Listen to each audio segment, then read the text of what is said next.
AC வாங்கணுமா? நம்ம Poorvika appliances visit பண்ணுங்க. பெஸ்ட் எக்ஸ்சேஞ்ச் ஆஃபர் ECMIல ஈஸியா வாங்கலாம் ஏசி. எல்லா சாலைகளும் திருச்சியை நோக்கி, எல்லா திசைகளும் திருச்சியை நோக்கி, எல்லா மக்களும் திருச்சியை நோக்கி. இங்க பாருங்க, திரும்புற திசையெல்லாம் கருப்பு சிவப்பு.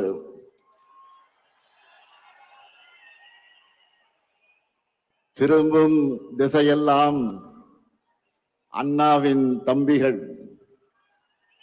திரும்பும் திசையெல்லாம் கலைஞரின் உடன்பிறப்புகள். தெற்கே குமரியிலிருந்து வடக்கே கும்மிடிப்பூண்டி வரை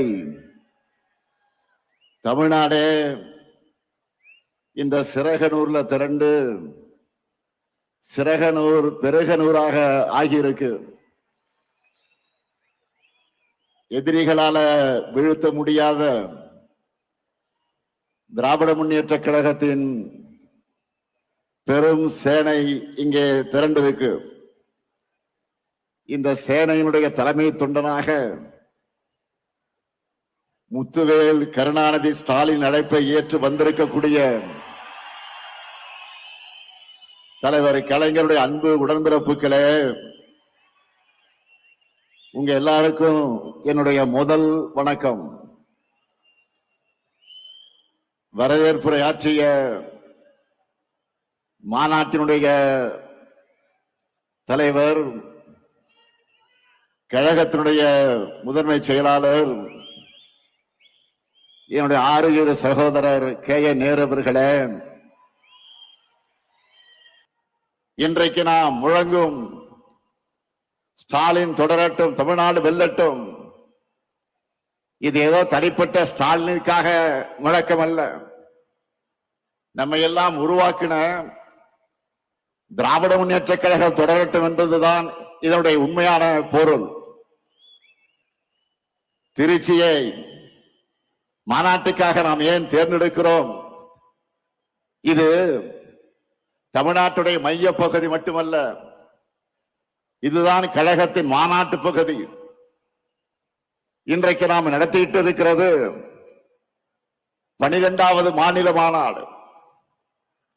இந்த 12 மாநில மாநாடுகள்ல 7 மாநாடுகள் திருச்சியே தான் நடந்திருக்கிறது. 1956 2வது மாநில மாநாடு, 1990 6வது மாநில மாநாடு, 1996 8வது மாநில மாநாடு, 2006 9வது மாநில மாநாடு, 2014 10வது மாநில மாநாடு, 2021 11வது மாநில மாநாடு, இதோ இப்போ 12வது மாநில மாநாடு.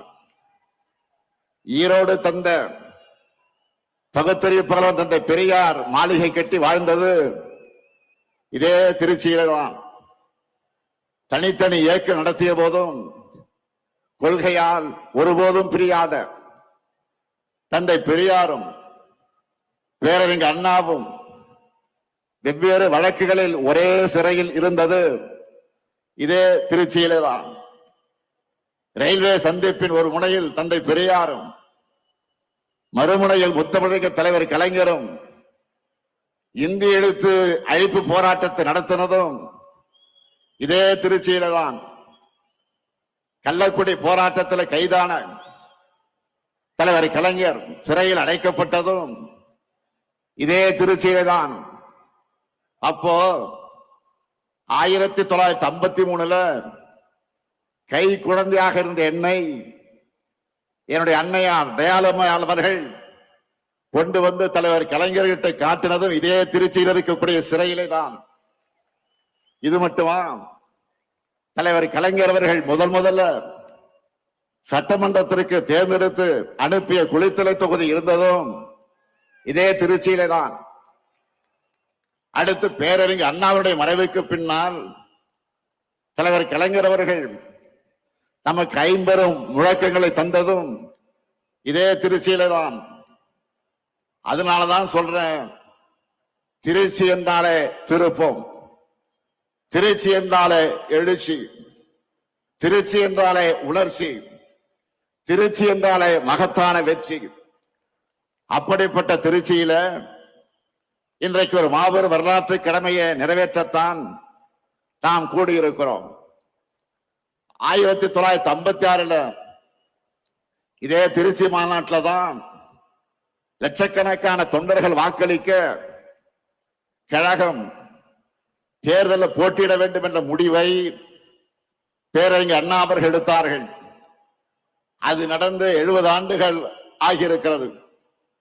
இந்த தருணத்தில் தந்தை பெரியாரால் கொள்கை உரம் பெற்று பேரறிஞர் அண்ணா அவர்களால் பக்குவப்படுத்தப்பட்டு தமிழக தலைவர் கலைஞர் அவர்களால் வழிநடத்தப்பட்ட நாம தான் தமிழ்நாட்டை தொடர்ந்து ஆள வேண்டும் என்ற உறுதியை இந்த மாநாட்டில் எடுத்துக்கொள்ள வேண்டும். இந்தியாவிலேயே முதல் மாநில கட்சியா நம்முடைய கழகத்தை ஆட்சியில் அமர்த்தினார் பேரறிஞர் பெருந்தகை அறிஞர் அண்ணா அவர்கள். அவரது வழியில 5 முறை தமிழ்நாட்டை ஆட்சி செய்தார் நம்முடைய உயர்நீக தலைவர் கலைஞர் அவர்கள். ஒரு நீண்ட இடைவெளிக்கு பிறகு 10 ஆண்டுகள் கழித்து உங்களின் ஒருவரான என்னுடைய தலைமையில 6வது முறையாக ஆட்சிக்கு வந்தோம். இப்போ 7வது முறை மட்டுமல்ல, இனி என்னாலும் கழகம்தான் தமிழ்நாட்டை ஆளணும் என்ற சூழ்நிலைக்குத்தான் இங்கே கூடியிருக்கிறோம். இதையெல்லாம் நம்முடைய எதிரிகளே இன்றைக்கு மனசுக்குள்ள ஒத்துக்கொள்வாங்க. காரணம், யாராலும் மறைக்க முடியாத மறுக்க முடியாத உண்மை இது. தமிழ்நாட்டை தொடர்ந்து புறக்கணிக்கிற ஒன்றிய பாஜக அரசு கூட நம்பர் 1 மாநிலம் தமிழ்நாடுன்னு சொல்றாங்க.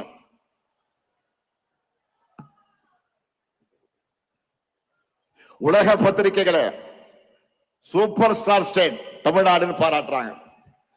அந்த அளவுக்கு நாம கெத்தா முன்னேறி இருக்கிறோம். கடந்த 5 ஆண்டுகள்ல நாம செஞ்சிருக்கக்கூடிய சாதனைகளை நினைச்சு பாருங்க. எத்தனை நெருக்கடிகள், எத்தனை பிரச்சனைகள் தகர்த்து நாம முன்னேறி இருக்கோம். 3 நாட்களுக்கு முன்னாடி கூட சென்னையில 2030க்கான 14 உறுதிமொழிகளை ஸ்டாலின் ஸ்டேட்மெண்ட்னு நான் அறிவிச்சேன். அந்த மேடையில அமைச்சர்கள் ஒவ்வொரு துறையிலும் நம்ம என்ன சாதிச்சிருக்கிறோம்னு சொன்னாங்க. 5 ஆண்டுகள்ல ஒரு மாநில அரசால இவ்வளவு பண்ண முடியுமான்னு எல்லாரும் பிரமிச்சு பார்த்தாங்க. நமக்கே மலைப்பா இருந்துச்சு. நம்முடைய சாதனைகளை பிபிடி போட்டு காட்டணும், டிவியில போட்டு காட்டணும். அதுல அதிமுக ஆட்சியோட நாம செஞ்சிருக்கிறத கம்பேர் பண்ணி சொன்னாங்க. அதுல சிலதை மட்டும் உங்களுக்கு நான் சொல்ல விரும்புகிறேன். நல்லா கவனிங்க. மக்கள் கிட்ட போய் நீங்க சொல்லணும். கடந்த 2011 மன்னிக்கணும் 2016 2021 அதிமுக ஆட்சியில தொழில் முதலீட்டுக்காக போடப்பட்ட புரிந்துணர்வு ஒப்பந்தங்கள் எவ்வளவு தெரியுமா? 471. இதுவே நம்ம திராவிட மாடல் ஆட்சியில 1190 புரிந்துணர்வு ஒப்பந்தங்கள் போட்டிருக்கிறோம். கடந்த கால ஆட்சியில ஈர்த்த முதலீடு, அதிமுக ஆட்சியில ஈர்த்த முதலீடு 4,13,414 கோடி தான். ஆனா நம்ம ஆட்சி காலத்துல 12,54,133 கோடி ரூபாய்க்கான முதலீடுகளை ஈர்த்திருக்கிறோம். 3 மடங்கு அதிகம். 2016 21ல புதுசா 4 சிப்காட் தொழிற்பூங்காக்களை தொடங்கினாங்க. அதிமுக ஆட்சியில் 4 தான் சிப்காட் தொழிற்பூங்கா. ஆனா நாம 33 புது சிப்காட் தொழிற்பூங்காக்களை தொடங்கி இருக்கிறோம். ஸ்டார்ட் அப் நிறுவனங்கள் எடுத்துக்கிட்டா 2021 வரைக்கும் இருந்த எண்ணிக்கை, அதிமுக ஆட்சியில் இருந்த எண்ணிக்கை எவ்வளவு தெரியுமா? 2045. இப்போ நம்ம ஆட்சியில 13,500க்கு மேற்பட்ட ஸ்டார்ட் அப் நிறுவனங்களை நம்ம ஆட்சியில் தொடங்கி இருக்கிறோம். அடுத்து வேளாண் துறை 2016 இருந்து 21 வரைக்கும் அவங்க ஆட்சியில 57.26 லட்சம் ஹெக்டராக இருந்த மொத்த சாகுபடி பரப்பை இப்போ 62.32 லட்சம் ஹெக்டராக உயர்த்தி இருக்கிறோம். 5 வருஷத்துல 5 லட்சம் ஹெக்டர் உயர்ந்திருக்கு.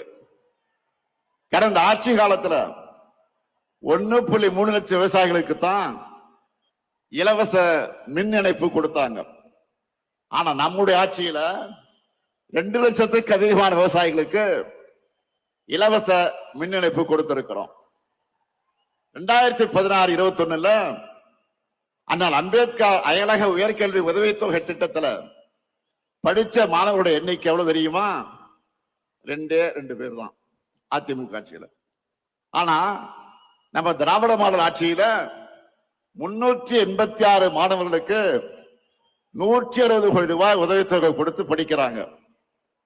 அதே போல ஆதிதிராவிட மகளிருக்காக நன்னிலம் நிலவுடைமை திட்டத்துல அதிமுக ஆட்சியில பயனடைந்த பெண்கள் எவ்வளவு தெரியுமா?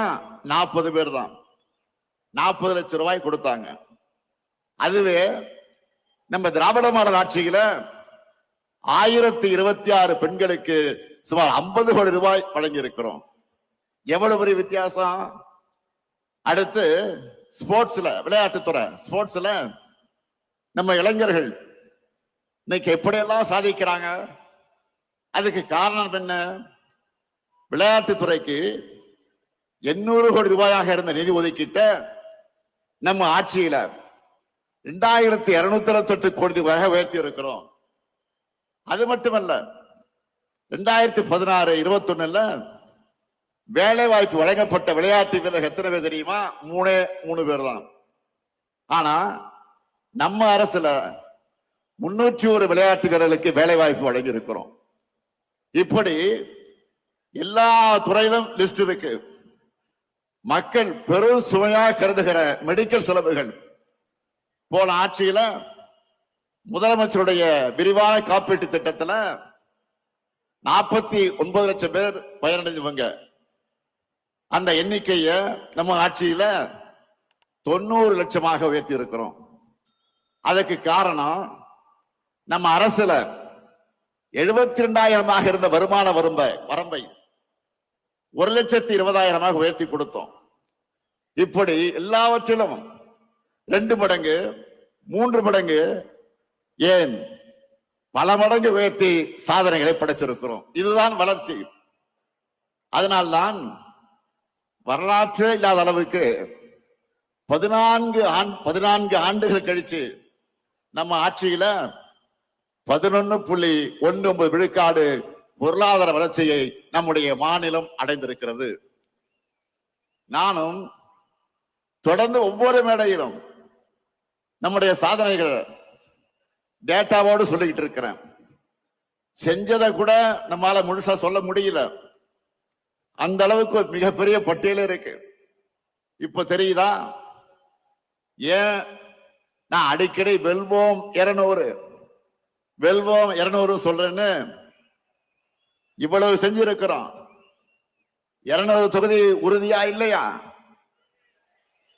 கேட்கல. உறுதியா இல்லையா? 200 தொகுதி உறுதியா இல்லையா? மகிழ்ச்சி. நீங்க பிரச்சாரத்துக்கு போறப்போ மக்கள் யாரை கேட்டீங்கனாலும் அவங்க நம்ம அரசோட திட்டங்கள்ல பயனடைஞ்சக்கூடியவங்களா இருப்பாங்க. நம்ம அரசின் திட்டங்களோட பயனாளிகள் வாக்களிச்சாலே போதும். நாம தான் ஃபுல் ஸ்வீப்ல போனோம், முழு வெற்றி அடைவோம். கவலைப்படாதீங்க. அதான் இப்படி சொன்ன புரியுதா உங்களுக்கு? அதை உறுதி செய்ய வேண்டியதுதான் உங்களுடைய பணி. இதே திருச்சி சிறகனூர்ல 5 ஆண்டுகளுக்கு முன்னாடி நான் சொன்ன வாக்குறுதிகளை நிறைவேற்றி காட்டிட்டு இன்றைக்கு மக்கள் முன்னாடி தெம்பா நம்பிக்கையா நிக்கிறேன். அடுத்து விரைவில் விரிவான தேர்தல் அறிக்கை தங்கை கனிமொழி தலைமையில தயாராகி கொண்டிருக்கிறது. விரைவில் அது வெளியிட போறோம். சமீபமா கவனிச்சீங்களா, மற்ற அரசியல் கட்சிகள் எல்லாம் ஏதோ இன்ஸ்டால்மெண்ட்ல தேர்தல் அறிக்கையை வெளியிட்டு இருக்காங்க. அதுல என்ன அறிவிக்கிறாங்க? நம்முடைய திராவிட மாடல் சார்பில் நாம் நிறைவேற்றி கொண்டிருக்கக்கூடிய திட்டங்களை டாப் அப் பண்ணி அப்படியே காப்பி எடுத்து அறிவிக்கிறாங்க. அவ்வளவுதான். ஏன்னா அவங்களுக்கும் வேற வழி இல்லை. நம்ம ஆட்சியில நிறைவேற்றிருக்கக்கூடிய திட்டங்களை இனி யாராலும் மாற்ற முடியாது, எவராலும் நிறுத்த முடியாது. யோசிச்சு பாருங்க, நாம வழங்குகிற மகளிர் உரிமை தொகையை யாராலும் நிறுத்த முடியுமா? முடியவே முடியாது. அப்படி அவங்க நினைச்சால அவங்க வீட்டு பெண்களை அவங்களுக்கு கட்சிக்கு ஓட்டு போட மாட்டாங்க, வீட்டை விட்டு வெளில அனுப்பிச்சிடுவாங்க. அதனாலதான் இப்ப அதிகப்படுத்தி அறிவிக்கிறாங்க. அடுத்து பள்ளி குழந்தைகளுக்கான காலை உணவு திட்டத்தை யாராவது கை வைக்க முடியுமா? சொல்லுங்க, முடியுமா? அந்த குழந்தைகளை பட்டினி போட்டா தமிழ்நாட்டு மக்கள் அவங்க சும்மா விட மாட்டாங்க. அதே மாதிரி பெண்களுக்கான விடியல் பயண திட்டத்தை அவங்களால மாத்த முடியுமா? முடியாது. இன்னும் இருக்கு. உயர்கல்விக்கு உறுதுணையா இருக்கிற புதுமை பெண் திட்டம், தமிழ் புதலன் திட்டம், நான் முதலன் திட்டம், இதையெல்லாம் தடுக்கவோ நிறுத்தவோ எந்த கட்சியாவது யோசிக்க முடியுமா? முடியாது. அது மட்டுமல்ல, முதியவர்களுக்கு வீடு தேடி ரேஷன் தரக்கூடிய தாயுமானவர் திட்டம், வீடு தேடி மருத்துவம் தரக்கூடிய மக்களை தேடி மருத்துவம் திட்டம், இதையெல்லாம் தொடர மாட்டோம் எந்த கட்சியாவது வாய் திறக்க முடியுமா? முடியுமா? சொல்லுங்க. இப்படி எவராலும் மாற்ற முடியாத திட்டங்கள் தான் இந்த முத்துவேல் கருணாநிதி ஸ்டாலினுடைய திட்டங்கள். அவங்களுக்கு தேர்தல் அறிக்கைக்கு கண்டென்ட் கொடுக்கிறத இந்த ஸ்டாலினுடைய திட்டங்கள் தான். அதனால்தான் உறுதியோடு சொல்றேன், இந்த திட்டங்கள் தமிழ்நாட்டில் இருக்கிற வரைக்கும் இந்த முத்துவேல் கருணாநிதி ஸ்டாலின் தான் தமிழ்நாட்டை ஆளுவான். நாம இவ்வளவே செஞ்சுட்டு மக்கள் கிட்ட வாக்கு கேட்கிறோம். ஆனா அதிமுக கூட்டணி சாரி அப்படி சொன்னா மோடி அமித்ஷாவும் கோச்சிப்பாங்க. என்டிஏ கூட்டணி சொல்லணும். கூட்டணிக்கு பேர் வைக்க கூட முடியாத நிலையில தான் இன்றைக்கு அதிமுக இருக்கு. சரி, அவங்க சொல்ற மாதிரி அந்த என்டிஏ கூட்டணி தமிழ்நாட்டுக்கு என்ன பண்ணி இருக்கு? கடந்த 5 ஆண்டுகள்ல நமக்கு தர வேண்டிய கல்வி நிதி, ஜல்ஜீவன் திட்ட நிதி, 100 நாள் வேலை திட்ட நிதி, பேரிடர் நிவாரண நிதி, நாம கேட்ட எதையும் தரல. மாநிலத்துக்கான சிறப்பு திட்டங்களையும் தரல. ஏன்? கோவை, மதுரை, திருச்சி இந்த மாவட்டங்களுடைய மெட்ரோ உள்ளிட்ட எந்த உட்கட்டமைப்பு திட்டங்களுக்கு அனுமதி தரல. நாம கேட்கிறது நன்மை செய்யணும், ஆட்சி பொறுப்புக்கு வரணும் என்ற எண்ணம் அவங்களுக்கு இருந்திருந்தா அடிப்படையா மாநிலத்துக்கு கேட்டதையாவது அவங்க கொடுத்திருக்கணும். எதுவுமே இல்லையா? பாஜக தமிழ்நாட்டுக்கு தந்ததெல்லாம் என்ன தெரியுமா? ஆளுநர் மூலமாக குடைச்சல், மாணவர்களை உயிரோடு விளையாடக்கூடிய நீட் தேர்வு, இந்தி திணிப்பு, மிரட்டி பார்க்க ரைடுகள். இப்படிப்பட்ட ஆட்சிதான் பிரதமர் மோடி சொல்லுகிற என்டிஏ ஆட்சி. தமிழ்நாட்டுக்கு எந்த நன்மையும் செய்யாத இவங்க தான் நம்ம எதிர்த்து நிற்கிறாங்க. தமிழ்நாட்டு மேல எந்த அளவிற்கு வன்மம் இருக்குன்னு சொல்லணும்னா, தேர்தல் வருதுன்னு கூட தெரியாம, அதை பற்றி கவலைப்படாம, நமக்கான எதையும் அறிவிக்க இவங்களுக்கு மனசு வரல. நான் கேட்கிறேன், இப்படி திட்டமிட்டு தமிழ்நாட்டை புறக்கணிக்கிற என்டிஏ கூட்டணிக்கு எங்க மக்கள் எப்படி வாக்களிப்பாங்க? எந்த நம்பிக்கையில நீங்க தமிழ்நாட்டுக்கு வரீங்க, தமிழ்நாடு கேட்கிறதெல்லாம் நான் சொல்லுகிற என்டிஏவுக்கு நோ சொல்லக்கூடிய, நமக்கு கொடுப்பதையெல்லாம் கேட்பதையெல்லாம் நோ என்று சொல்லக்கூடிய என்டிஏவுக்கு தமிழ்நாடு நோ தான் சொல்லும். இங்க உங்களுக்கு எப்பவும் நோ என்ட்ரி தான். உங்க டப்பா என்ஜினுக்கு தமிழ்நாடு எப்பவுமே நோ என்ட்ரி தான் சொல்லும். சில நாட்களுக்கு முன்ன நான் சொன்னேன், இந்த தேர்தல் தமிழ்நாடு வெர்சஸ் என்டிஏ, இன்னும் சொன்னா தமிழ்நாடு அணியா டெல்லி அணியா என்று பார்க்கிற தேர்தல் என்று சொன்னேன். உடனே நம்ம எதிரிகள் என்ன சொன்னாங்க, இது சட்டமன்றத்திற்கு நடக்கிற தேர்தல் தானே, இதை ஏன் தமிழ்நாடு வெர்சஸ் என்டிஏன்னு திமுக சொல்லுது, தமிழ்நாட்டுக்கு டெல்லிக்குமான தேர்தல்னு ஏன் ஸ்டாலின் சொல்றாரு அப்படின்னு கேட்கிறாங்க.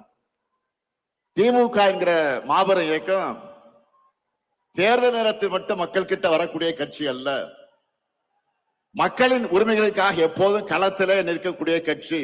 எங்களுக்கு தெரியும் தமிழ்நாட்டோட, தமிழ் மொழியோட, தமிழ் பண்பாட்டோட உண்மையான எதிரி யார் என்று எங்களுக்கு நல்லாவே தெரியும். அந்த எதிரியை எதிர்க்கக்கூடிய தெம்பும் திராணியும் கொண்ட ஒரே இயக்கம் திமுக என்பது மக்களுக்கு நல்லா தெரியும். அதிமுக முகவடியை போட்டுக்கிட்டு வந்தா எங்களுடைய தமிழ்நாட்டு மக்களுக்கு உங்களை அடையாளம் தெரியாம போயிடுமா? உங்களுடைய முகத்திலே கிழிச்சு தமிழ்நாட்டு மக்கள் கிட்ட நாங்க அம்பலப்படுத்துவோம். தமிழ்நாட்டை எப்படியாவது நம்ம கிட்ட இருந்து விழுங்கி விடலாம் என்று நினைக்குது இந்த காவி கூட்டம். எங்க கருப்பு சிவப்பு பட்டாளம் இருக்கிறவரை அது நடக்கவே நடக்காது. உங்க அப்பனே வந்தால் நடக்காது, நடக்க விட மாட்டோம். இது அவங்களுக்கு எல்லாம் தெரியும். அதனாலதான் அதிமுக என்ற கட்சியை கொஞ்சம் கொஞ்சமாக விழுங்குறாங்க. அரசியல்ல நேர் எதிரியா இருந்தாலும் அதிமுக தொண்டர்கள் மேல நாங்க உண்மையாக பரிதாபப்படுகிறோம்.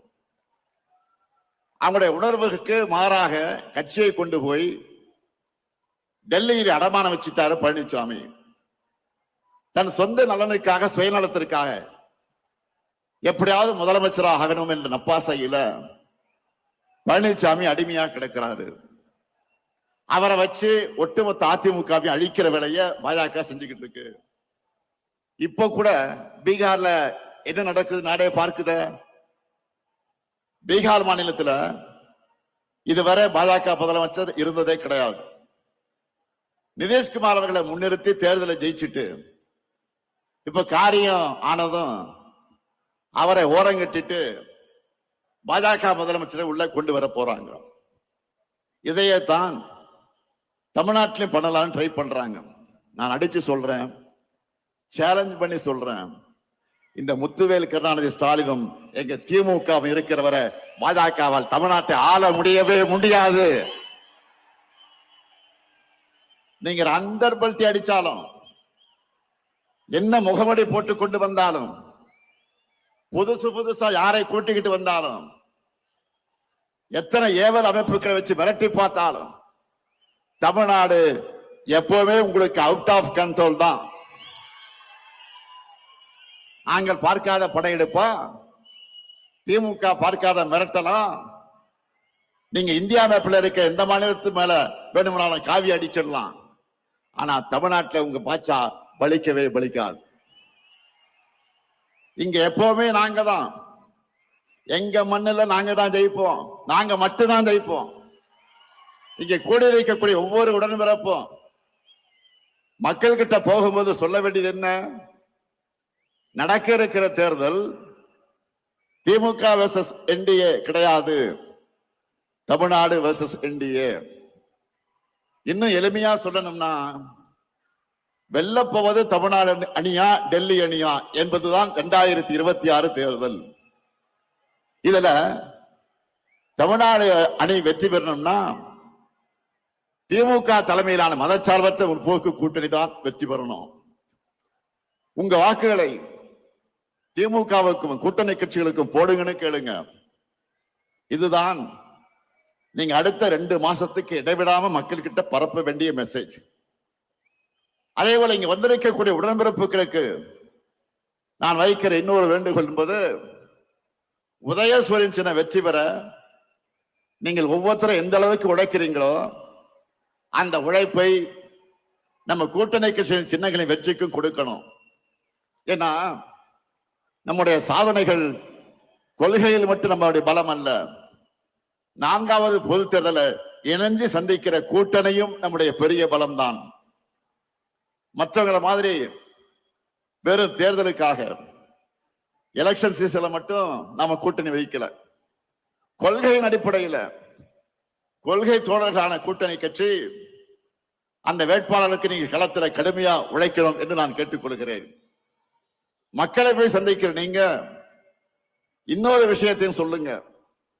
தமிழ்நாட்டில் இதுவரை பேரறிஞர் அண்ணா, முத்தமிழறிஞர் கலைஞர், மக்கள் தலைவர் எம்ஜிஆர், அம்மையார் ஜெயலலிதா ஆகியோர் முதலமைச்சராகணும் என ஓட்டு போட்டு மக்கள் தேர்ந்தெடுத்தாங்க.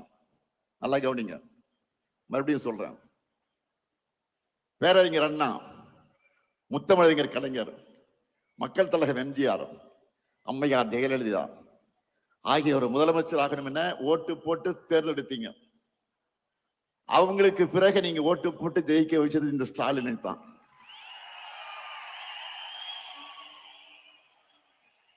கடந்த 5 ஆண்டு செய்திருக்கக்கூடிய சாதனைகளை விட அடுத்த 5 ஆண்டுகள் இன்னும் தமிழ்நாட்டுக்கு அதிக சாதனைகளை செய்வார் எங்க தலைவர். தைரியமா சொல்லுங்க மக்களிடத்துல. தமிழ்நாட்டை தொடர்ந்து நம்பர் 1 மாநிலமாக்க எங்க தலைவருக்கு ஆதரவு கொடுங்க, நம்பிக்கையோடு வீடா போய் சொல்லுங்க. நம்மால பயனடைஞ்ச அவங்க நிச்சயம் உங்களை வரவேற்பாங்க. இந்த ஸ்டாலின் தலைமையிலான திராவிட மாடல் ஆட்சி தான் சொன்னதை செய்யும், சொல்லாததையும் செய்யும் என்பது மக்களுக்கு நல்லா தெரியும். அதனால தேர்தலுக்காக உழைக்க நான் ரெடி, நீங்க ரெடியா? நம் மண் மொழி மக்களை காக்க நான் ரெடி, நீங்க ரெடியா? திராவிட மாடல் 2.0க்கு நான் ரெடி, நீங்க ரெடியா? நம்முடைய வெற்றி கழகத்தோட வெற்றி மட்டுமல்ல, ஒட்டுமொத்த தமிழ்நாட்டின் வெற்றி. அதை உணர்ந்து உழைக்கணும். 7வது முறையும் நாம தான், இனி எப்போது நாம தான். திருச்சியின் எழுச்சி தமிழ்நாடு எங்கும் பரவட்டும், திராவிட மாடல் நல்லாட்சி தொடரட்டும், தமிழ்நாடு வெல்லட்டும். மீண்டும் வெல்வோம், மீண்டும் மீண்டும் வெல்வோம், வெல்வோம் ஒன்றாக. நன்றி, வணக்கம். ஏசி வாங்கணுமா? நம்ம பூர்விகா அப்ளையன்சஸ் விசிட் பண்ணுங்க. பெஸ்ட் எக்ஸ்சேஞ்ச் ஆஃபர் ECMIல ஈஸியா வாங்கலாம் ஏசி. மின்னம்பலம்.com தமிழின் முதல் மொபைல் பத்திரிகை.